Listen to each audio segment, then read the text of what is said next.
తమిళనాడులో విజయ్ నేతృత్వంలోని టీవీకే ప్రభుత్వం బలపరీక్షలో నెగ్గింది. విజయ్కు అనుకూలంగా 144 ఓట్లు పడగా వ్యతిరేకంగా 22 ఓట్లు వచ్చాయి.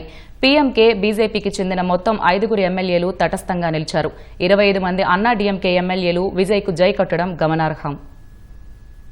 తమిళనాడు శాసనసభలో టీవీకే ప్రభుత్వం తన బలాన్ని నిరూపించుకుంది. మే 13వ తేదీలోగా మెజారిటీ నిరూపించుకోవాలని గవర్నర్ రాజేంద్ర ఆర్లేకర్ ఆదేశించిన నేపథ్యంలో ఇవాళ తమిళనాడు అసెంబ్లీలో ఫ్లోర్ టెస్ట్ నిర్వహించారు. బల పరీక్షలో విజయ్కు అనుకూలంగా 144 మంది సభ్యులు ఓటు వేయగా వ్యతిరేకంగా 22 మంది ఓటు వేశారు. పీఎంకేకు చెందిన 4, బీజేపీకి చెందిన 1 ఎమ్మెల్యే తటస్థంగా ఉన్నారు. సభ ప్రారంభం కాగానే బల పరీక్షపై తీర్మానాన్ని సీఎం విజయ్ ప్రవేశపెట్టారు. వివిధ పార్టీల ఫ్లోర్ లీడర్లు తమ గళాన్ని వినిపించారు. కాంగ్రెస్ తో పాటు CPI, CPM, VCK, IUML, DMDK పార్టీలు విజయ్ ప్రభుత్వానికి పూర్తి మద్దతు ప్రకటించాయి. డీఎంకేతో పాటు అన్నా డీఎంకే పళనిస్వామి వర్గం వ్యతిరేకించాయి. బల పరీక్షకు ముందుగానే విజయ్ తమిళనాడు ప్రజల విశ్వాసాన్ని కోల్పోయారని డీఎంకే నేత ఉదయనిధి స్టాలిన్ ఆరోపించారు. ఎన్నికల్లో 65% తమిళనాడు ఓటర్లు విజయ్కి వ్యతిరేకంగా ఓటు వేశారని పేర్కొన్నారు. ఇప్పుడు వేరే దారి లేక డీఎంకే కూటమిలోని పక్షాలతోనే విజయ్ ప్రభుత్వాన్ని ఏర్పాటు చేశారని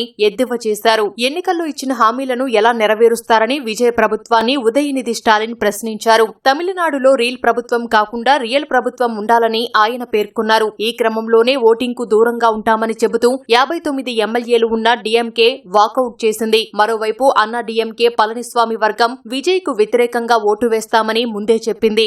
విజయ్ ప్రభుత్వం తమ పార్టీలోని కొందరు ఎమ్మెల్యేలకు డబ్బు ఆశ చూపి ఆకర్షించే ప్రయత్నం చేసిందని పళనిస్వామి ఆరోపించారు. పళనిస్వామి వ్యాఖ్యలను అన్నా డీఎంకేలోని షణ్ముఖం వర్గం ఖండించింది. తమ వర్గం ఎమ్మెల్యేలు ప్రభుత్వానికి మద్దతుగా ఓటు వేస్తారని తెలిపింది. తమిళనాడు అసెంబ్లీలో చర్చ సందర్భంగా తొలుత మాట్లాడిన కాంగ్రెస్ సభ్యులు తాము విజయ్ కు మద్దతు ఇస్తున్నట్లు ప్రకటించారు. విజయ్ సీఎంగా బాధ్యతలు చేపట్టిన తర్వాత తీసుకున్న తొలి 3 నిర్ణయాలపై హర్షం వ్యక్తం చేశారు. ఆ తర్వాత వామపక్షాలు విజయ్ కు మద్దతు ప్రకటించాయి. తమిళనాడులో గవర్నర్ రూల్ ను అడ్డుకోవాలనే అభిప్రాయాన్ని సిపిఎం వ్యక్తం చేసింది. కేంద్ర ప్రభుత్వం తమిళనాడు హక్కులను కాలరాస్తోందని సిపిఐ ఆరోపించింది. విజయ్ 5 ఏళ్ల పాటు కొనసాగాలని వీసీకే ఆశాభావం వ్యక్తం చేసింది. అయితే ఓఎస్డీగా వ్యక్తిగత జ్యోతిష్యుణ్ణి విజయ్ నియమించడంపై అభ్యంతరం వ్యక్తం చేసింది. విజ్ఞాన శాస్త్రానికి సీఎం అధిక ప్రాధాన్యం ఇవ్వాలని సూచించింది.